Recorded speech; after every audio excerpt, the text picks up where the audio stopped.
Sekarang nak ajar ini TPL macam mana guna iOS printout. Step 1, you pergi you punya App Store sana, download TPL printer. Lepas tu sini you tengok dia tulis print label punya.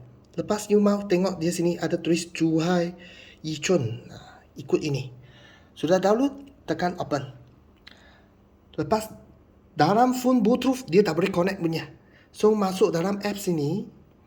Lepas tu tekan connect. Sudah connect, dia sini ada tunjuk hijau punya. Lepas tu kita pergi kita punya Shopee. Sudah bagi Shopee, lepas tu nak print YBU, tekan YBU keluar.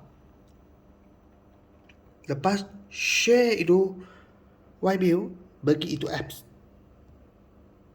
Okay. Saya ini tulis Cina punya. So you tekan ini.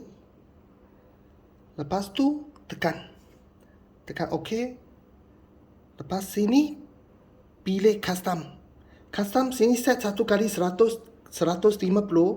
Lepas tu tekan print saja. Ini macam iOS printout.